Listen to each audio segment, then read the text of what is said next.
Yeah, I joined the Army in '65, and I just came back from Korea in November '66, and they sent me to Fort Hood.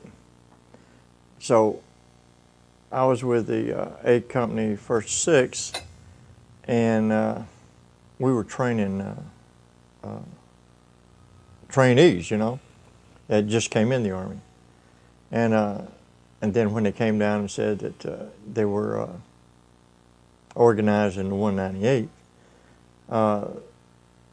that they gave me the option of staying with the company or going down to another company, which would be non-deployable. But I elected to stay with Alpha Company, so I was gone home.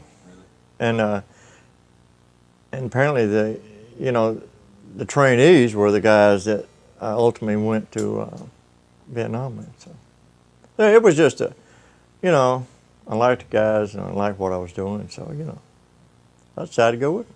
Fort Hood was lovely because I went on. I spent a total of 14 years there during my career. I always went back to Fort Hood, man. Fort Hood was just like it was today in St. Augustine. Hot, humid. You sweat, but you get over it. You acclimate yourself. Well, they started bringing people in like Captain Brendan and First Sergeant Rodriguez and Supply Sergeant and Mess Sergeant, and now this was in I think it was in April of '67 that they actually started. We trained for 6 months.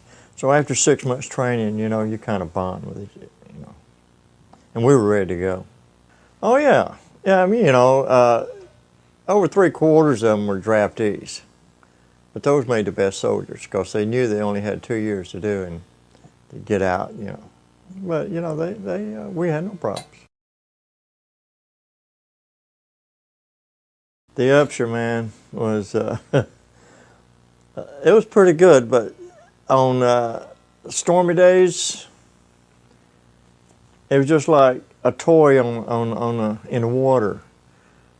As big as a boat that was. Sometimes I could walk out and the boat, I could see the bow of the boat, and I was at the rear. Just like that. But other days it was just smooth as glass, And where we were sleeping, I was on the top. We had 5 high. And man, I tell you what, and I was so sick for 20, it lasted 22 days, the trip. And of course we had to stop over in Okinawa. And I was in charge of the latrines, from our area. Man, we clean those latrines and you turn around and you vomit right in them, And I can remember, the boat was rocking so much that when you had your dinner or breakfast, the boat would lean over this way and the trays would just slide on down, and of course most of them had vomit in them, It was out of sight. But, I would do it again, I was in 2nd Platoon, and they made me the weapons squad leader, which had 2 M60 machine guns and 2 assistants. So there were 5 of us. And out of the 5, 3 got killed. And I never known what happened to the other guy. His name was Kenneth Hand. When we got to Vietnam, let me tell you, when we pulled into Da Nang Harbor, you could see it was at nighttime, I guess. And you could see all in the mountains, all them tracers rounds going off, Man, it was sitting back there wondering, man, what are we getting into here? It was awesome. First assignment was bridge duty, guarding bridges.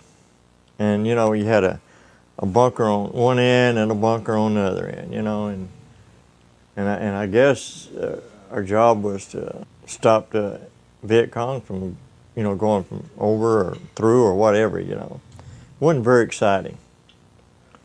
Of course, they did that to acclimate us, to the weather and everything like that. But I don't. We had no incidents as far as I can remember on the bridges.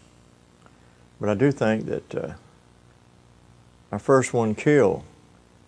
We were still on bridge duty when he went out and into the field and got killed. You remember who he was? Kaler. That's what I remember about bridge duty. And I remember they used to bring us ice cream. It was melted when it got to us. And they gave us this Ballantine beer. I don't know whether you heard of Ballantine beer or not. It had like those Olympic rings on it. And of course, I didn't drink beer. And I don't see how those people could drink hot beer. And I remember we had hot chocolate. And we did our own thing, though, And I think we pulled bridge duty for about a month. And before we went out on patrols and everything. No, I never did regret going. I often wondered sometimes about, when we first got there and we got out, I suppose Charlie had ample opportunities to kill us if we wanted to. Because, we did make some mistakes and stupid errors and things like that. But, oh, it was scary, man, when they put us on, when we got to our base camp. And, of course, it's surrounded by bunkers, and you're on bunker duty. And they had, like, 2 men to a bunker. And you visualize, your eyes plays tricks on you at night, even though you got the barbed wire and the trip flares and the claymores and all that stuff. And your eyes plays tricks on you. And you think you see somebody crawling under the wire, and you let your M16 go, and then somebody pops a flare, and there was nothing. The jitters, I suppose. Oh, it was about dark as night, man. When the moon is down, you can't see nothing. And when it rains, it's the coldest rain you ever want to feel. But I don't know. You're sitting out there, if you go on ambush, and you're in a rice paddy or something like that, and you feel a snake crawl across your leg, and you can't move. And, you had to be extremely physical, because you carried about 3 days rations on your back, which is 9 meals. And back in those days, we had C rations, which is cans, cans of lima beans, and all that stuff. That's heavy stuff. Plus, each person was supposed to carry a bandolier of ammo for the machine guns, Plus, you got, you have 2 ammo pouches with 2 magazines in each, plus your weapon, your poncho on the back. And I would imagine it was well over 60 pounds. Plus you had to wear that steel pot, the helmet. It was awesome, man. But it got you in good physical condition. You were over there? I was 23. I was called the old man. There wasn't too many people older than I, except for first sergeant. But I was 23. Well, Brennan, when he first came to the company at Fort Hood, Brennan had been to Vietnam before. And a couple of the other platoon sergeants had been, and they volunteered to go. So I looked at them like, they have the experience, and I would follow them, and I had no problems with that. Oh, Brennan was an excellent leader.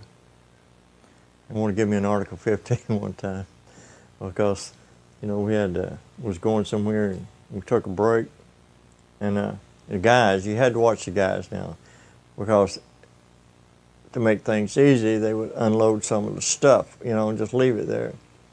So one day we moved out of position there, and then Brennan came behind me and found a bandolier of ammo left behind. Of course, that was the wrong thing to do, because the enemy could get the ammo, first of all, and kill you with it later on. When we leave a position, I go around and see what everything is picked up or whatever. So he's going to give me Article 15 back when we got to base camp. And I told him, I checked the area, and I says, it's my word against, and he said, okay, I believe you. Now, I haven't yet figured out who left that bandolier ammo behind. But, and he gave me the work for $15.